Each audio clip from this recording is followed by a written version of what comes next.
বন্ধুরা চলে এসেছি কম্পিউটার টিপস অ্যান্ড ট্রিক্সের নতুন আর একটা ভিডিও নিয়ে। আজকের এই ভিডিওটার মধ্যে আমি আপনাদের দেখিয়ে দেবো আপনাদের কাছে যদি কোনো ইম্পর্টেন্ট ফোল্ডার থাকে সেই ফোল্ডারটাকে আপনি কীভাবে পাসওয়ার্ড দিয়ে সুরক্ষিত করবেন। এর আগের ভিডিওতে আমি আপনাদের দেখিয়েছিলাম আপনার কাছে যদি কোনো গুরুত্বপূর্ণ ফোল্ডার থাকে সেই ফোল্ডারটাকে কীভাবে লক করবেন আর সঙ্গে হাইডও করবেন।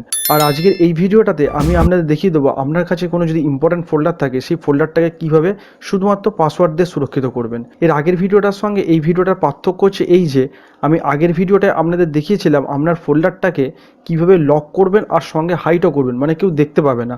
আর আজকের ভিডিওটা আমি দেখাবো শুধুমাত্র পাসওয়ার্ড দিয়ে প্রোটেক্ট করবেন, মানে সবাই দেখতে পাবে কিন্তু কেউ ওপেন করতে পারবে না যতক্ষণ না আপনি তাকে পাসওয়ার্ডটা দিচ্ছেন।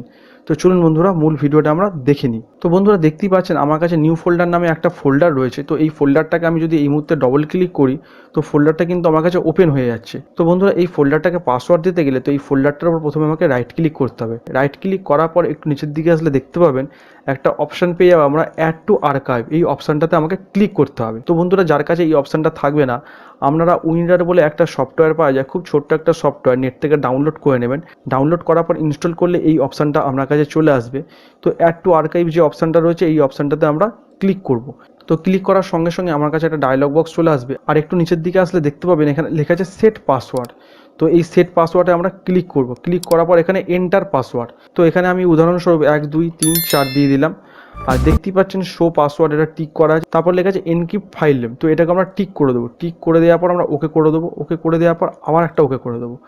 ওকে করে দেওয়ার পর আমার কাজ শেষ। তো দেখতেই পাচ্ছেন এখানে আমার কাছে একটা কিন্তু রার ফাইল রেডি হয়ে গেল। এইবারে আমরা কি করব, এই ফাইলটাকে আমরা ডিলিট করে দেবো, মানে এইটা আমার লাগবে না। আমার পাসওয়ার্ড দিয়ে এখানে রার ফাইলে কিন্তু এটা আমার সেট হয়ে গেল। তো বন্ধুরা এইবারে যখন এইটাকে আমরা এক্সট্রাক্ট করতে যাবো, ধরুন রাইট ক্লিক করলাম। রাইট ক্লিক করার পর এই যে এক্সট্রাক্ট ফাইল রয়েছে বা এক্সট্রাক্ট টু নিউ ফোল্ডার রয়েছে, তো এটাকে যখনই আমরা এক্সট্রাক্ট করব তখনই দেখতে পাচ্ছেন আমার কাছে কিন্তু পাসওয়ার্ড চাইছে। তো এই পাসওয়ার্ডটা যতক্ষণ আপনি কাউকে দেবেন এই রার ফোল্ডারটার মধ্যে কি আছে কেউ কিন্তু এটা দেখতে পাবে না। তো এখানে আমি 1 2 3 4 পাসওয়ার্ডটা দিয়ে দিলাম। দিয়ে ওকে করার পর দেখি, তো দেখতেই পাচ্ছেন ওকে করার পর আমার কাছে ফোল্ডারটা চলে এলো। এবার যদি আমি এটার উপরে ডবল ক্লিক করি তো দেখতেই পাচ্ছেন এইবার কিন্তু আমার কাছে ফোল্ডারটা ওপেন হচ্ছে। তো আমরা আমাদের ফোল্ডারকে পাসওয়ার্ড দিয়ে সুরক্ষিত করতে চাইলে তো আমরা প্রথমে রার করে নিয়ে আমরা পাসওয়ার্ড দিয়ে আমাদের ফোল্ডারটাকে কিন্তু অনায়াসে কিন্তু সুরক্ষিত করে রাখতে পারি। তো বন্ধুরা আশা করি পুরো বিষয়টা আপনারা বুঝতে পেরেছেন। ভিডিওটা যদি ইনফরমেটিভ মনে হয় তাহলে অবশ্যই চ্যানেলটা সাবস্ক্রাইব করে নেবেন।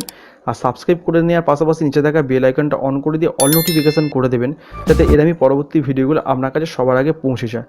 আর বন্ধু বান্ধবদের মধ্যে শেয়ার করতে ভুলবেন না, এটা সবার মধ্যে শেয়ার করে দিন। ভিডিওটা অবশ্যই লাইক আর কমেন্ট করে দেবেন। দেখা হবে এরকমই কোনো পরবর্তী ভিডিও। ততক্ষণ পর্যন্ত ভালো থাকুন, সুস্থ থাকুন। ধন্যবাদ।